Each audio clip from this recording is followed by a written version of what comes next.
Aujourd'hui, on va parler d'un nouveau thème. Et c'est très important, ce thème, parce que dans le domaine de la cybersécurité, si vous voulez plus avancer à configurer des serveurs ou bien mettre des standards en place dans une entreprise, il faut comprendre ce qu'on appelle le chiffrement des données. Il faut comprendre un peu l'idée de la cryptographie, parce que pour chiffrer et pour faire la configuration, des fois, il faut savoir quel protocole il faut utiliser pour, par exemple, chiffrer les données, quand les données communiquent ou quand les données sont stockées. Donc aujourd'hui, on va parler de ce qu'on appelle les chiffrements des données. On va parler de ce qu'on appelle le chiffrement par bloc et le chiffrement par flux. C'est quoi le chiffrement par bloc? C'est ça qu'on appelle des blocs cipher. Ici, vous entendez le mot bloc et chiffrement. Donc déjà, vous devrez comprendre c'est quoi l'idée en fait quand on dit chiffrement par bloc. C'est simple. Ici, c'est quoi? Quand on a un message, on va découper le message par bloc et on les chiffre.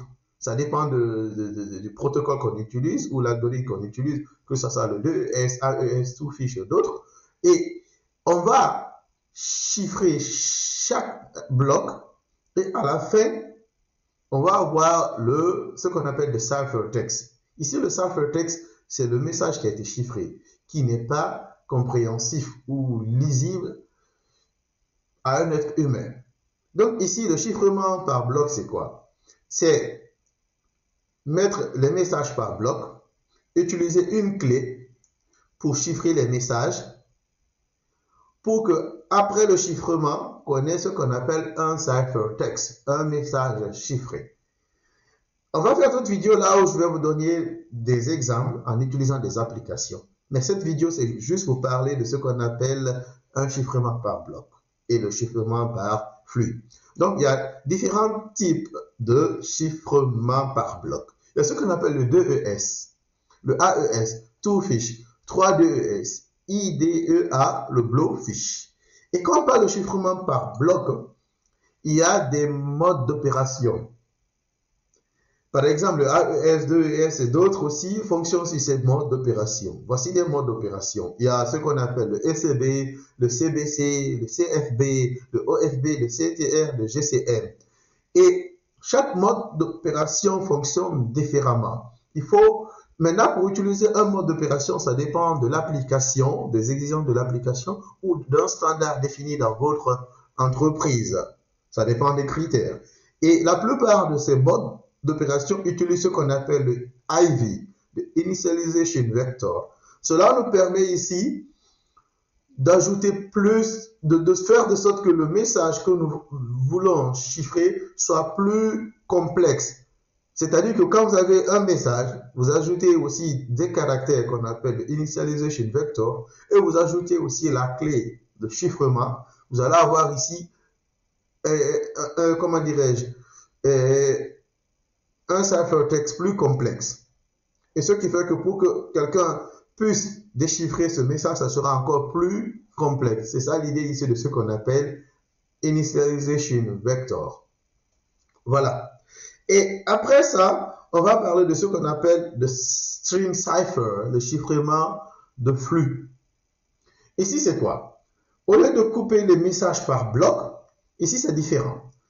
Ici, les messages, comment dirais-je, on va chiffrer les données bit par bit avec ce qu'on appelle XOR. Je vais un peu parler de XOR tout de suite et on va faire d'autres vidéos là où, comment dirais-je, on va vous montrer comment on peut chiffrer les messages en utilisant des applications en ligne.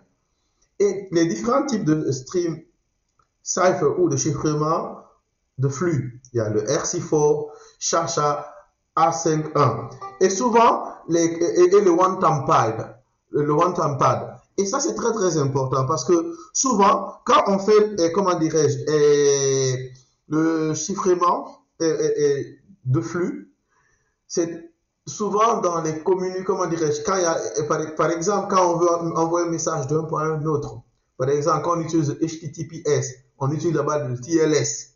Vous voyez, c'est là-bas on utilise souvent le stream cipher. Par exemple, le RC4, souvent utilisé dans beaucoup de protocoles. Aussi, quand c'est au niveau des télécommunications, par exemple, quand vous faites des appels et autres, je pense qu'ils utilisent le A51 pour faire des choses, pour chiffrer des messages pareils là. Donc, souvent le stream cipher, c'est au niveau de la communication que c'est plus utilisé. Voilà. Je pense que vous avez bien compris, mais juste avant de finir, je vais vous donner juste un petit exemple, ce qu'on appelle le stream cipher, pour avoir un peu plus d'idées. Ça, c'est un exemple, ce qu'on appelle le XOR. Quand on fait le XOR, quand c'est 1 et 0, la réponse c'est 1. Quand c'est 1 et 1, c'est 0. Et quand c'est 0 et 0 aussi, c'est 0. C'est très simple. C égale à P XOR K. Le C ici, c'est le ciphertext. C'est le chiffrement qu'on veut avoir. Le P, c'est le plain text. C'est le message.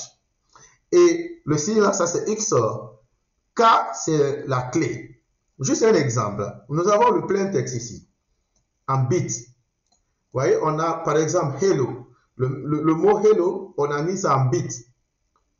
Et la clé, on prend une clé au hasard. Vous voyez, et ça c'est la clé. Et quand on chiffre, on va avoir ça. Comme je vous ai dit, 1, 0 c'est 1.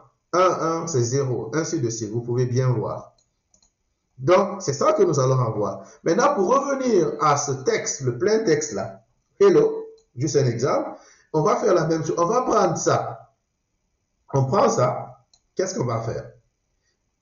On va prendre notre clé. Quand on fait la computation, on va avoir le plain texte. C'est comme ça le one-time pad fonctionne, ou bien le stream cipher, ou bien le chiffrement de flux fonctionne. Je vais faire une autre vidéo, là où je vais expliquer ça, quand je vais parler de la clé symétrique et asymétrique.